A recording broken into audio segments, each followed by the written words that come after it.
हाँ तो बच्चों, इससे पूर्व जो वीडियो था उसमें हमने साम्य स्थिरांक केपी और केसी के बारे में और साम्य स्थिरांक की जो इकाइयाँ हैं उनके बारे में जो है अध्ययन किया।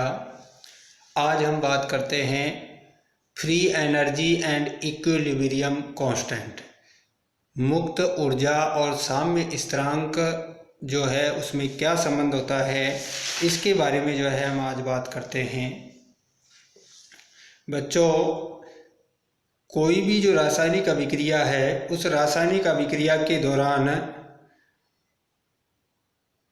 मुक्त ऊर्जा में जो परिवर्तन होता है उस परिवर्तन का जो आकलन है वो सर्वप्रथम वान ठाप ने किया। मुक्त ऊर्जा परिवर्तन से अभिक्रिया की स्वतः परिवर्तिता का अध्ययन हम कर सकते हैं। हम ये बता सकते हैं कि कोई भी अभिक्रिया जो है वो कौन सी दिशा में संपन्न होगी, यानी कि किस दिशा में जो है अभिक्रिया जाएगी, इसको जो है हम फ्री एनर्जी के द्वारा जो है बता सकते हैं। इस मुक्त ऊर्जा और जो इक्विलिब्रियम कांस्टेंट है इसमें संबंध स्थापित करने के लिए हम एक सामान्य अभिक्रिया पर विचार करते हैं। मान लिया एक सामान्य अभिक्रिया है N1A plus N2B is equal to M1C plus M2D। ये एक अभिक्रिया है जो कि गैसीय अवस्था में संपन्न होती है।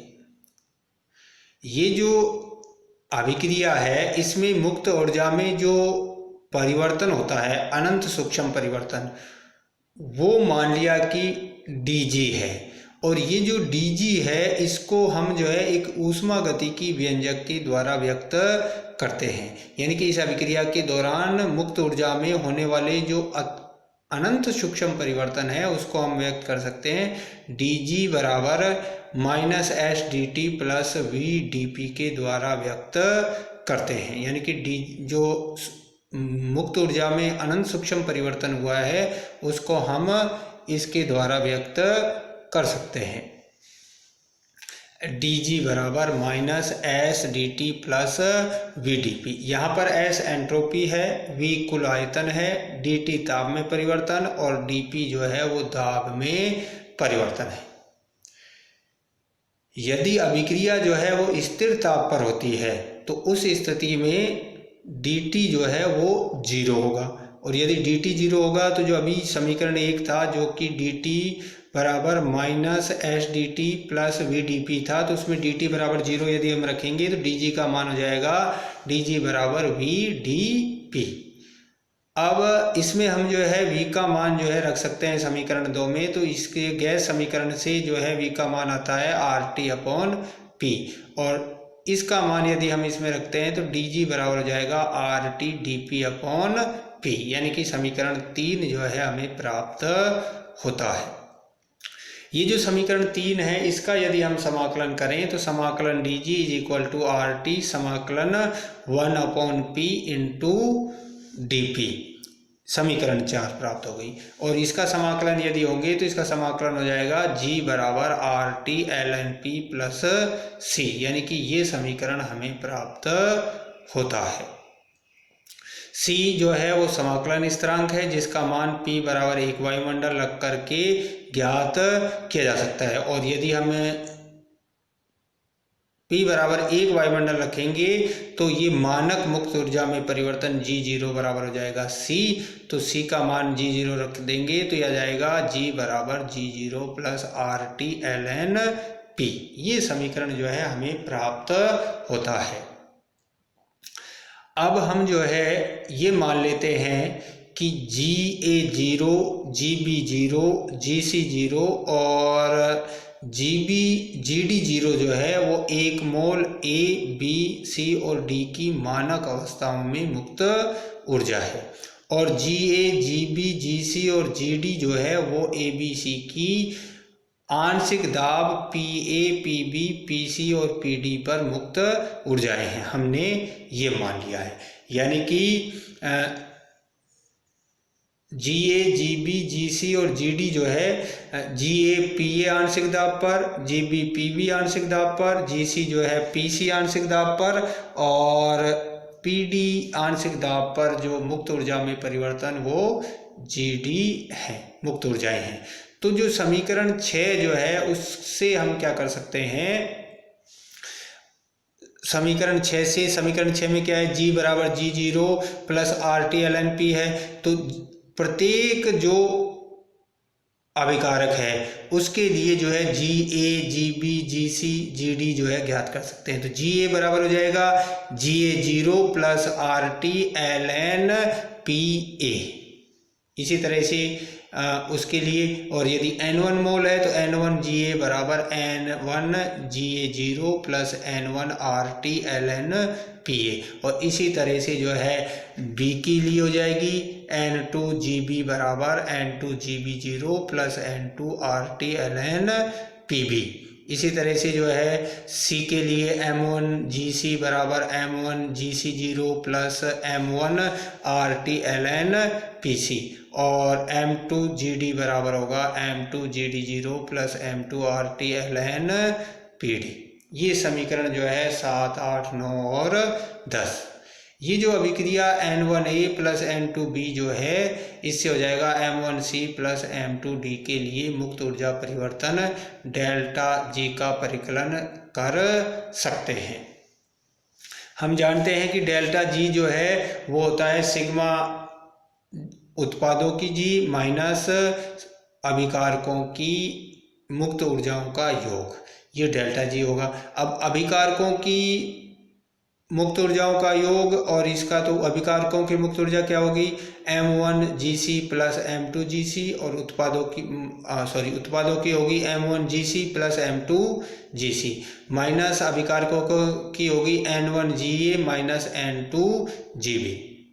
ये जो समीकरण 11 हमें प्राप्त हुई है इसमें समीकरण 7, 8, 9 और 10 से जो है हम मान रख दें, यदि GC, GD, GA और GB के, तो फिर हमें जो है एक नया समीकरण प्राप्त होगा और वो होगा डेल्टा G बराबर M1 G0 plus M2 G0 M2 GD0 minus N1 GA0 minus N2 GB0 plus RTLN PC की पावर M1 इंटू PD की पावर M2 बटे PA की पावर N1 इंटू PB की पावर N2।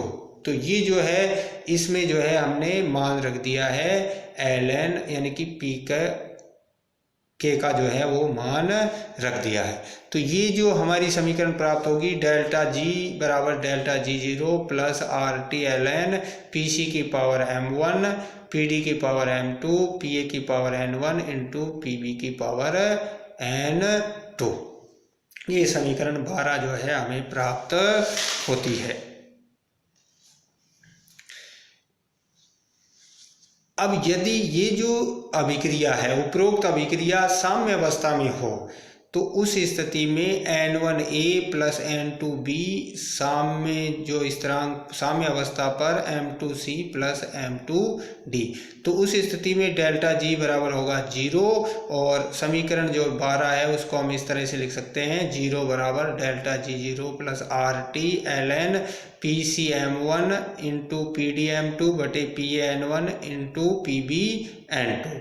और इस समीकरण को यदि हम पुनः व्यवस्थित करेंगे तो डेल्टा G0 बराबर हो जाएगा माइनस RTLN PC की पावर M1 इंटू PD की पावर M2 बटे PA की पावर N1 इंटू PB की पावर N2।